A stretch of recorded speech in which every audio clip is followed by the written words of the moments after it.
Good evening. This is the India Development Debate right here on NITI Now. I'm Supriya Shrinate. The growth debate is back in the limelight. The government did release back series data which pegs the GDP growth under the Modi government much higher than the UPA regime.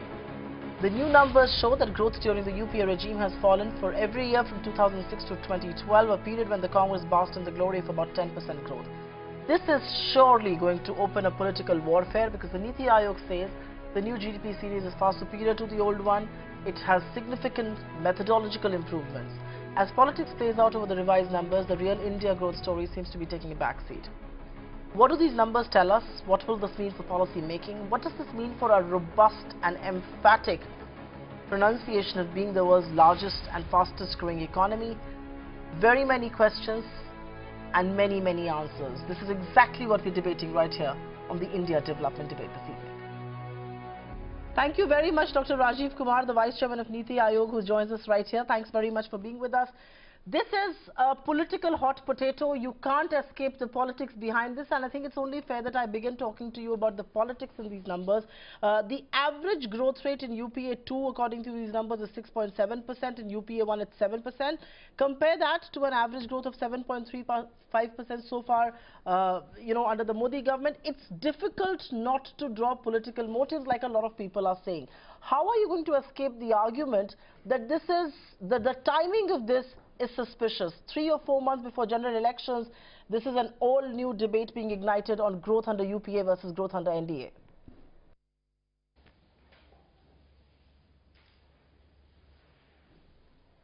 Supriya, I thought you would be the last person to politicize this, very technical, very methodological, data that we have released, and that the government has released. And I thought you were one of us actually, because I've been one of the researchers who've been crying out for this back series, and now that it comes out, you're saying that the timing is suspect and the series is suspect.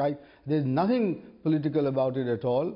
In fact, just to let you know, this data was available to us about a month ago, but we wanted to get through, we wanted to make sure that of its veracity, of its credibility, of its rigor, so that we held 2 round tables in NITI Aayog with the top statisticians of the country, 10 of them, representatives also from the Reserve Bank of India and the Prime Minister's Economic Council. So we held back the data. We could have released it, a month ago, but no, we didn't, because we wanted to, as I said, be completely sure of its methodology, its data coverage, etc.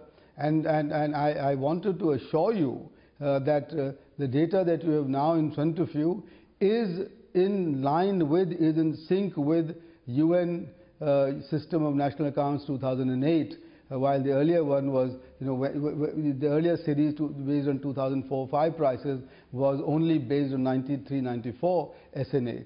You have a far better coverage of the economy. You have a much larger data set. You have a methodology which is far superior. So I think you should welcome it, and please don't politicize this, as we tend to do with everything that we have before us. Fair point. I don't want to politicize it. This is a purely economic exercise, perhaps too technical for a lot of people to understand. But be rest assured there is going to be enough and more politics that's going to be broken out on this, and that will play on this. The question that I'm asking really, sir, is that if you actually look at the average growth, say between 2006 to 2009, according to the previous series, it was 9.6%. And just bear with me, one question on the previous growth series, and then I'll come to the present one, the methodology and all of that. It comes down to 7.9. The difference between the new and the old series is pretty drastic, and one wonders, were they really those glorious growth years that was spoken to us about? Did India have a robust growth card that was flanked before us? Yeah. It cannot be anybody's case that 7.6% average rate of growth is not robust. It is actually much better than what we've had in the past, and I think there's no denying that. But what it does say also, the difference about 1.7% on average, for the back series and now is the CSO saying that, look, we have done something that we could have, that we've done something better, and or in some sense saying that, look, we overestimated some parts of the economy. And that particular part of the economy that was overestimated is the tertiary sector. And they have put out therefore a very detailed table for each year, showing as to what, and which gives you about 5 different sub-sectors of the tertiary sector, which shows as to how they have been re-estimated, the growth rate there has been re-estimated. And, and 3 of those sectors, the informal trade, communications and financial services, are 3 where the decline in the growth rate of the tertiary sector is concentrated. As a result of which, Supriya, you will notice that the share of tertiary sector has also consistently declined, than in the past. Now, let me give you an example. In telecommunications, the earlier growth rate was measured by the growth in the number of subscribers. That, you can see, is not the right thing to do in terms of trying to estimate value added. Now they are doing is the number of minutes that the usage of the telephone services or the mobile services. On the financial services, the UN system of national accounts says that the central bank's profit or the central bank's economic should not be treated as a market activity. It should be treated as a non-market activity. Right. And therefore, that's what's been done and has perhaps brought down the financial services growth. For the unorganized trade, they used to use something called the general. They used to go into something called the GTI. The GTI, this is index, a trade index, right, the generalized trade index, which was based on 1993 estimate of trade volume. Now they are using sales tax data for estimating that trade growth, and which is much better, much bigger. So what's happened is that the overestimation of the tertiary sector has been corrected, and but again, to repeat, a 7.6% growth rate is not robust. 9.3 was perhaps over the top. Fair point indeed. 9.3 was top. 7.6% is robust as we look in hindsight. The reason why I asked that question, sir, is that there were many who claimed that in 2008, when the world went through this economic crisis, India was decoupled. Suddenly that theory seems to be debunked. Suddenly it seems that we were very coupled, and suddenly it seems we were far more impacted than we would have been, and which is why the question was, the drastic differences is making the rear view appear muddy as well.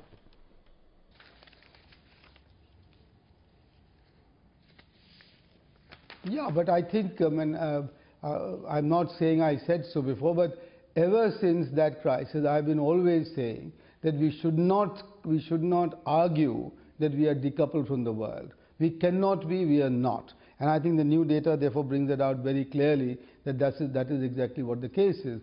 Now, all of those who were saying that probably try to take credit for things that they should not have taken credit of, and papering over the fact that in FY9 and FY10, the fiscal deficit was allowed to just go through the ceiling, and public expenditure went completely wonky. And despite that, we now see that because of external factors, because of what is happening globally, our economy did suffer the way it suffered. Supriya, I think the most important lesson here really, and which is that we need to focus much more on the global trends, the global economy, and our integration with the global economy, plus our share in global trade and investment flows, which we don't do because we suffer from a myth of the large economy. We are just a $2 trillion economy, and $2 trillion, as a percentage of the world economy is still a tiny fraction. So we will be buffeted by it. So I think this series helps us to debunk that particular notion, which was bandied about by some section of the people, right, even the economists, that India is always sui generis. I'm afraid we are not sui generis. No, that's true, and that kind of input needs to be getting into policy prescription as well. The reason why I also ask you a question, sir, and specifically on this, is that while there is a great variance between every year's growth figure, the curve at least is the same. And so to be the devil's advocate, the argument can be made that policy prescription or policy application was perhaps in the right direction, or was perhaps couldn't have been too different, because the curve seems to be the same, whether we say the new series or the old series. Are you going to refute that, or will you partly agree with this? No, no, I can't refute that. No, I can't refute that. And in fact, because you can see that the direction remains the same, but you can, but what I said earlier was that perhaps you needed a different set of policies to stimulate the economy better, in line, which would take better, better advantage of the global factors than what they were able to do.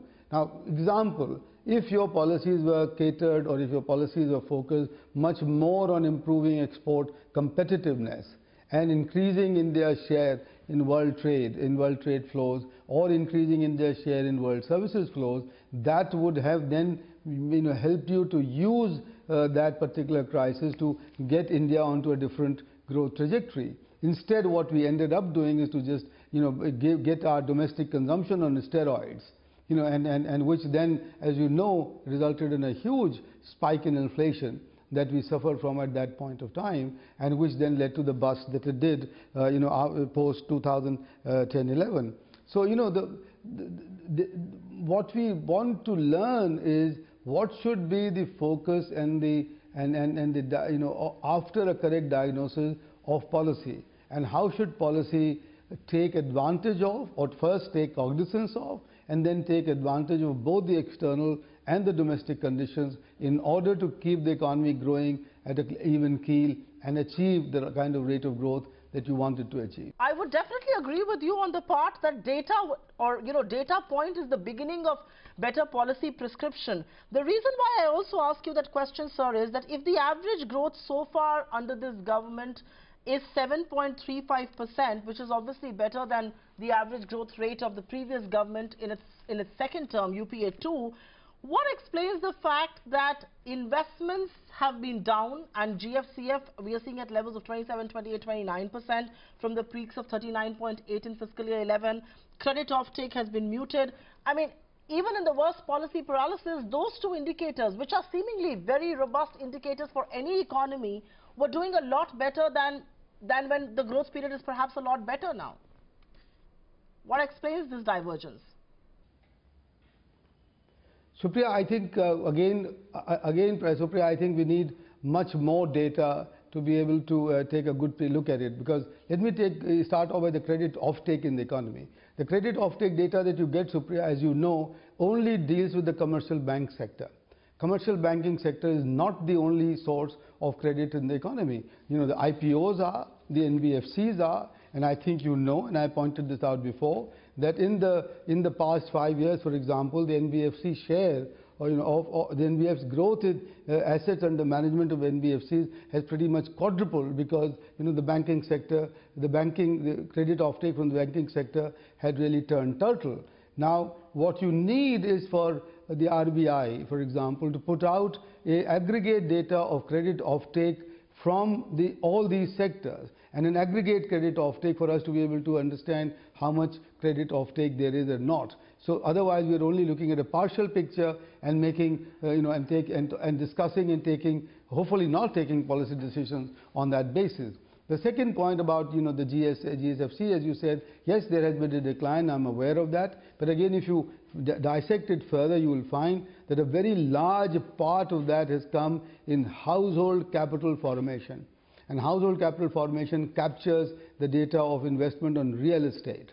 And that's gone down very appreciably. I think the decline of 7 points or so in the GSFC that you've seen, I think up to 5 percentage points could well be because of this household capital decline, and that's because the real estate sector, as you know, has now gone through a huge correction because of some of the steps that the government has taken, like the GST or the Benami transaction, right. And so on, and the fight against corruption, but also because prices have crashed. Prices have crashed. So once more, let's not discuss and argue on the basis of incomplete data. And I think the CSO has done a great job in bringing out a much more superior data and methodology than we have had in the past. So, two quick last questions, and one of them obviously will have to look ahead. What will this data, what will this mine of data now mean for, our growth trajectory going forward? Our robust claims of being the largest, one of the fastest growing economy in the world. You believe that some of that euphoria needs to be tempered. So, what does that mean as we look ahead? Are we going to recalibrate the trajectory? Because in many ways we are rewriting India's economic history. And one of the specific questions is, with indirect taxes added and subsidies deducted under the new GDP calculations, is there added incentive now for the government to raise indirect taxes and reduce subsidies? I mean, is policy going to follow this data in that direction?